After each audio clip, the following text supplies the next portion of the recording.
This is the Widow Podcast, and I am Karen Sutton, the Widow Coach.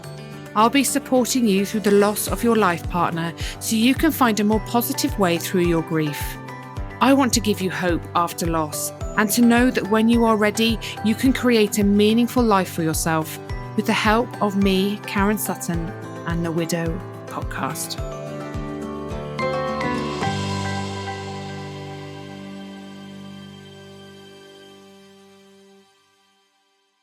Hello and welcome back to the Widow Podcast. I'm back. I feel like I haven't recorded an episode for so long. The last two episodes were old episodes that I have re-released because it's been a bit manic. It has been a little bit manic. I have been quite unwell. I picked up some really horrible, nasty virus in January, which knocked me out for about 3 weeks. It was horrible. Then my mother-in-law, Simon's mum, has been poorly, has been in hospital, and I've had to care for her because I'm the only sort of family member she's got nearby.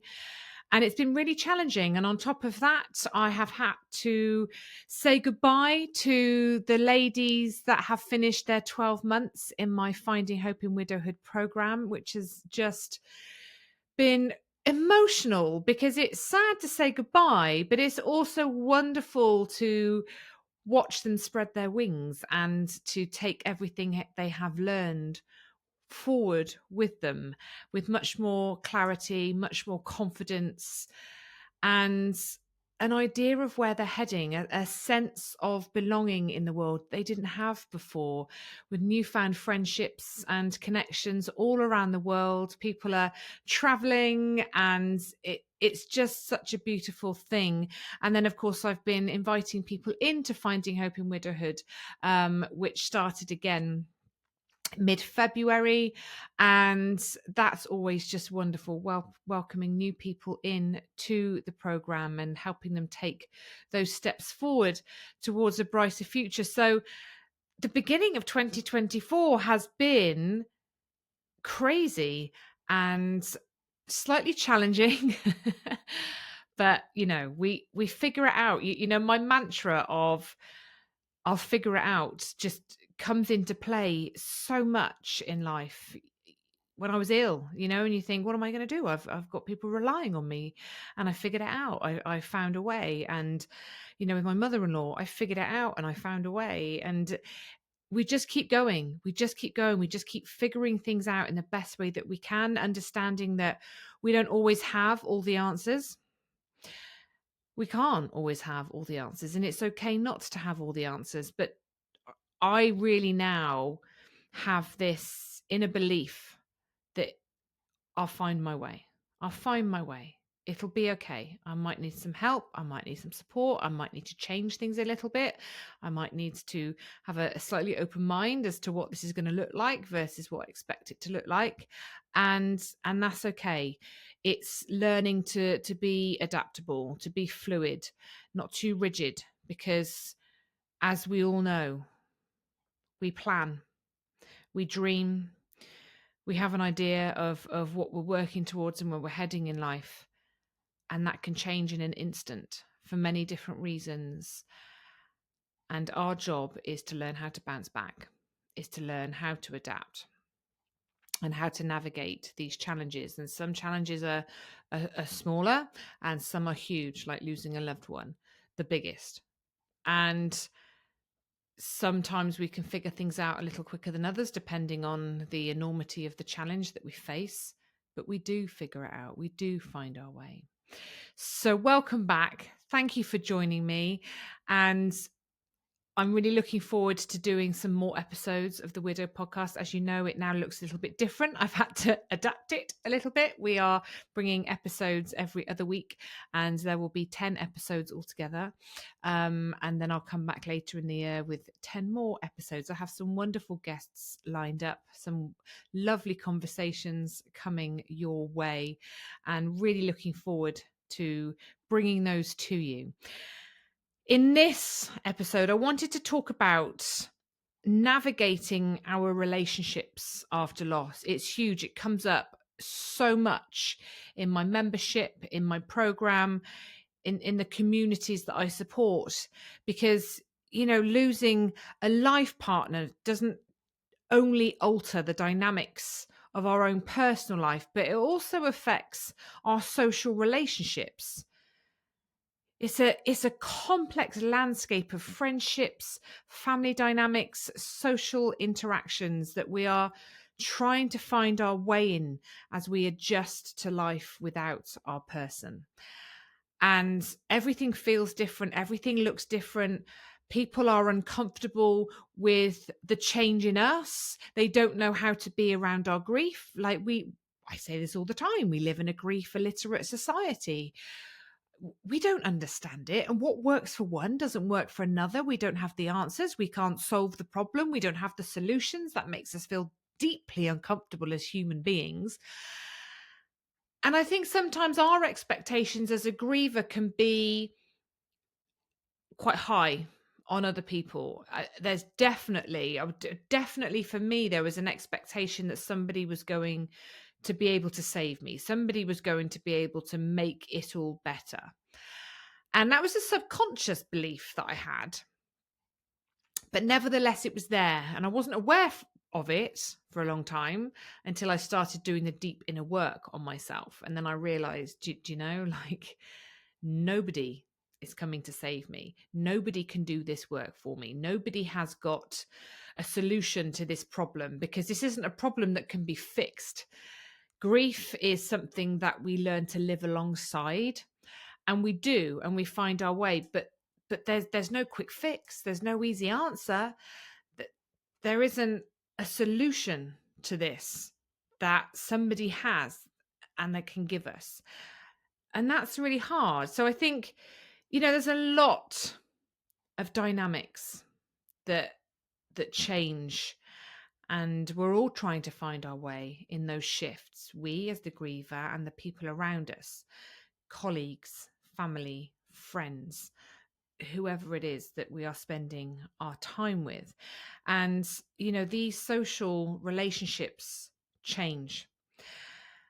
And I think what comes up probably the most in the discussions that we have is that there's a lot of disappointment in some friends that we have, in that they don't show up for us in a way that we would expect them to. Some friends do. Some friends will go out of their way. Sometimes the friends you least expect to, but they will absolutely step up and provide that support, that companionship that you need. But others, they withdraw and they struggle to know how to offer support. They don't know how to show up. They don't know what to say. So they pull back. And that leaves us feeling rejected and hurt. And it's really hard for us to understand why this happens, but they do, and it's common, and it's not necessarily a reflection of your worth or your place in their life as a friend or family member. We all respond to grief in different ways, and some are just brilliant, some know how to do it, others don't. And I think it's learning to understand that everyone has their own way of processing and understanding and responding to loss. And some have the capacity to support you in ways that others don't. And recognizing that actually there's space for many different types of support in our lives. Some will offer the emotional support, a shoulder to cry on. Some will offer the practical support, cutting the grass, cooking a meal, taking you to appointments, picking up the kids. Some will provide fun and laughter and give you those glimmers, those moments of joy that you so desperately crave and actually need in your journey. Others will be adventurous. Others will take you on holidays. Some people might tick a few of those boxes, but we can't expect everyone to show up in the same way for us, or in a way that we think they should, or in a way that we think we would show up for them. That's one of the biggest causes of our suffering, is expecting other people to show up in the same way that we believe we would show up, because they're not us. They don't think like you do.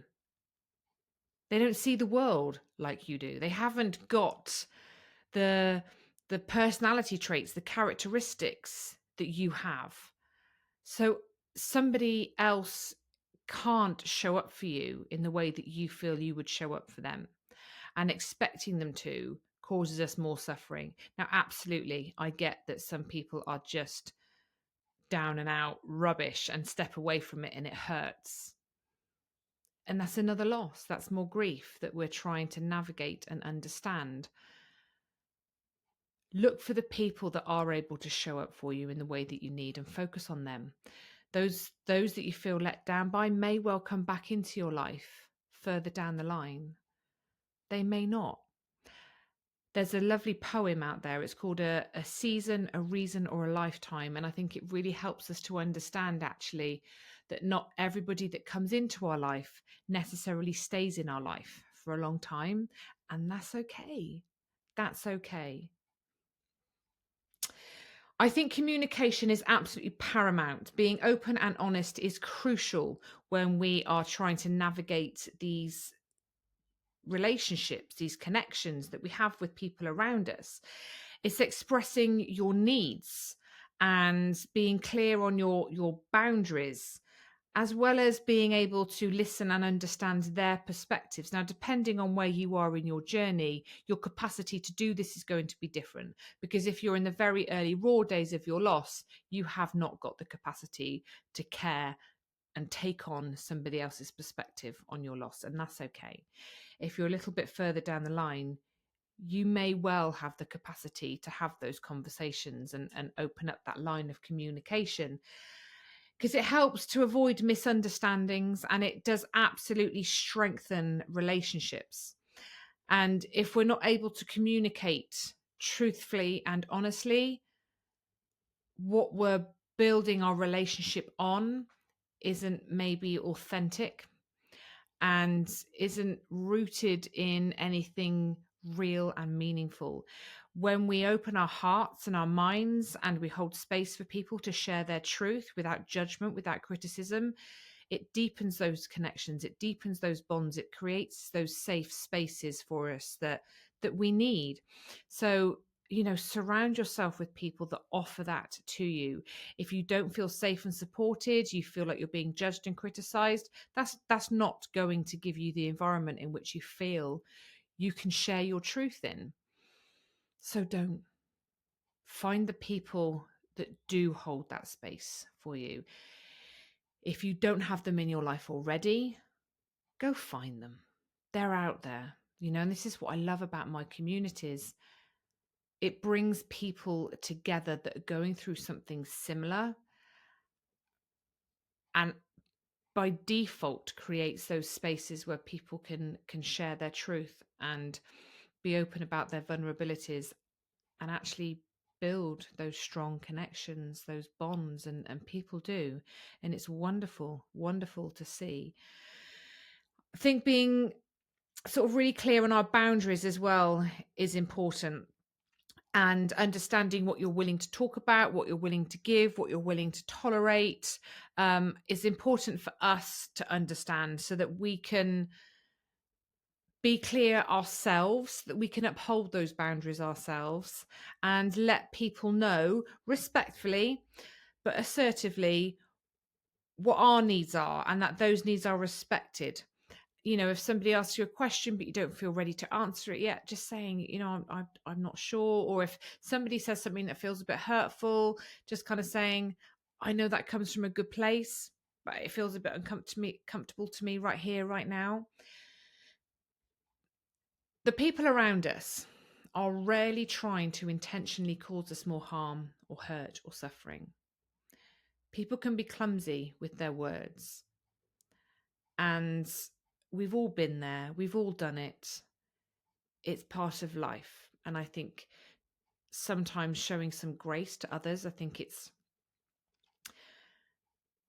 allowing the people that show up for us that space where they can be there, and welcoming them in with open arms rather than pushing them away because they're not doing the right thing.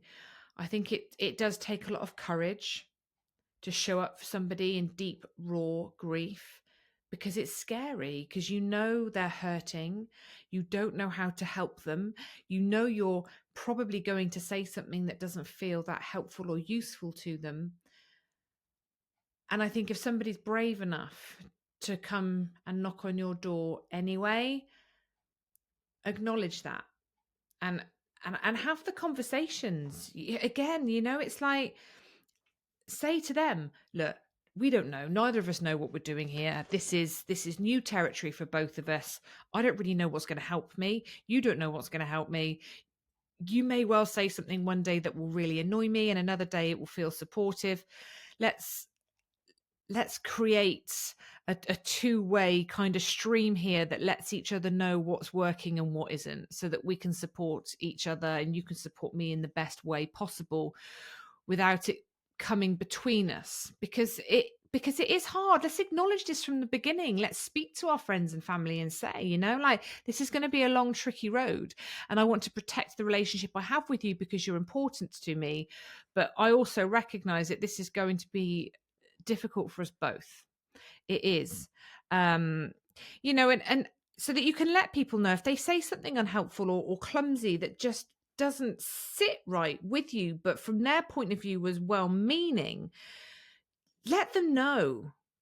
Just say, I know you're trying to help and I do appreciate it, but at the moment this isn't really helping. Letting them know that they can't fix your pain. They can't solve your grief. That's not what we're trying to do here. It's just sitting in the darkness with you. And I think what's really important for people to know, that we can all find somebody to do something with, but actually finding somebody to do nothing with is really hard. And finding people to just come and maybe cook you dinner and sit with you whilst you eat it, watch TV with you of an evening. Just not necessarily having to talk or do anything, but just be there by your side when you need it. Create new connections. I think they're really important. Finding people that are going through something similar, which is what I provide in my communities, because I think that is one of the most powerful things that we can absolutely do for ourselves, seeking that support, people that are going through a similar experience, and building those relationships, because it helps us understand ourselves, and when we understand ourselves, we're able to communicate better with others. Be kind to yourself, and be kind to others. I think this is a two-way street, really. We can absolutely have high expectations of those around us, and they may not be entirely fair. And they probably have high expectations of us, which probably aren't entirely fair. And so then we're kind of butting heads somewhere in the middle of all that, which again is why this communication is so important. And letting people know what you're doing to support yourself. You listen to this podcast, you might be in my community. You're seeking that support, reading the books, whatever it is you're doing, but just letting people know you're educating yourself and you're trying to learn about how you do this. You're trying to figure out who you are and where you fit in the world now, because you don't know. Tell them that things feel different. Tell them that you don't feel like you know where you fit in anymore.